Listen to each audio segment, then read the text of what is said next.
ఇక డీటెయిల్స్ లోకి వెళ్తే రాష్ట్రంలోని అన్ని నియోజకవర్గాల్లో సీసీ కెమెరాలు ఏర్పాటు చేసే విధంగా చర్యలు చేపట్టడం జరిగిందని రాష్ట్ర హోంశాఖ మంత్రి వంగలపూడి అనిత తెలిపారు. తుని పట్టణనందు సబ్ జైలు ప్రక్కన హెచ్పీసీఎల్ పెట్రోల్ బంక్ మరియు పునః నిర్మాణం చేసిన సబ్ జైలును రాష్ట్ర హోంమంత్రి మరియు విపత్తుల నిర్వహణ శాఖ మంత్రి Vangalapudi Anitha, Tuni MLA Yanamala Divya, jails and correctional సేవలు డీజీపీ అంజనీ కుమార్, కాకినాడ జిల్లా SP G Bindu Madhav, municipal chairman Narla Bhuvana సుందర్లతో కలిసి ప్రారంభోత్సవం చేశారు. ఈ సందర్భంగా హోంమంత్రి వంగలపూడి అనిత మాట్లాడుతూ రాష్ట్రంలోని అన్ని నియోజకవర్గాల్లో సీసీ కెమెరాలు ఏర్పాటు చేసే విధంగా చర్యలు చేపట్టడం జరిగిందన్నారు. ఈ కార్యక్రమంలో అదనపు SP AR Srinivasa Rao, SDPO Peddapuram Srihari, Raju, Tuni పట్టణ రూరల్ సీఐలు, జైలు శాఖ, హెచ్పీసీఎల్ అధికారులు తదితరులు పాల్గొన్నారు.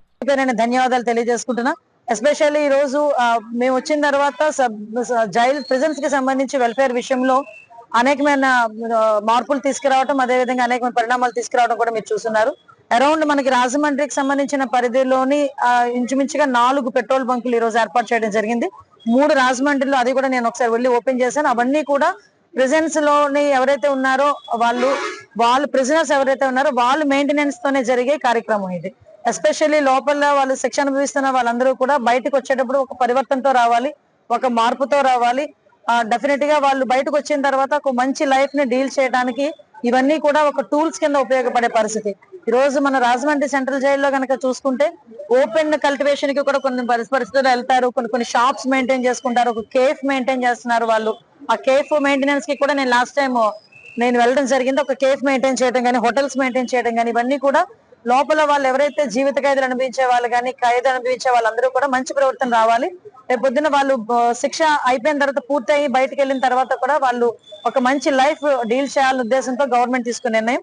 అదేవిధంగా ప్రతి చోట కూడా ఎక్కడ కూడా లా అండ్ ఆర్డర్ కి ఇబ్బంది లేకుండా అన్ని కాన్స్టిట్యుయెన్సీ పరిధిలోని కూడా సీసీ కెమెరాస్ ఏర్పాటు చేయడానికి కూడా ఈరోజు కంకణం కట్టుకున్నాం. అదేవిధంగా సెంట్రల్ జైల్స్ లోని కూడా లాస్ట్ 5 సంవత్సరాలు ఈవెన్ ప్రిజన్స్ లో కూడా సీసీ కెమెరాలు పనిచేయని పరిస్థితిలో ఈ రోజు మళ్ళా మేము ఎన్డీఏ కూటమి వచ్చిన తర్వాత అన్ని చోట్ల కూడా ఈ సర్వేలెన్సెస్ ఉండాలనే ఉద్దేశంతో ఆఖరి ప్రిజన్స్, అదేవిధంగా మాక్సిమం విలేజ్ వైజ్ గా కూడా సీసీ కెమెరాలు పెట్టేదానికి మేము ముందుకెళ్తున్నాం.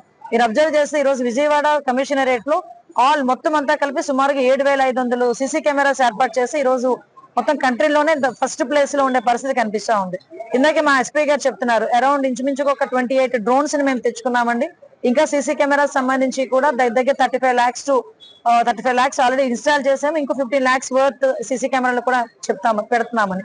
ఓవరాల్ గా 1,00,000 సీసీ కెమెరాలు ధ్యేయంగా ఈ రోజు మేము పనిచేస్తున్నాం. ఓవరాల్ గా నాకు తెలిసి ఇంచుమించుగా ఒక 60% కంప్లీట్ అయినాయి.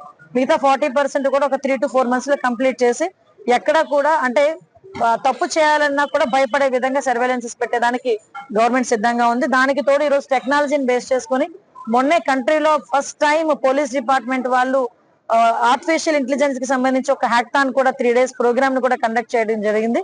ఇది కంట్రీలోనే ఫస్ట్ మన ఆంధ్ర పోలీసే చేయడం కూడా జరిగింది. దానికి కూడా గర్వంగా చెప్తూ టెక్నాలజీని బేస్ చేసుకుని రాబోయే కాలంలో కూడా ఎక్కడ కూడా లా అండ్ ఆర్డర్ విషయంలో ఎక్కడ కూడా ఎటువంటి ఇబ్బంది లేకుండా చూసుకుంటామని మీ అందరికీ కూడా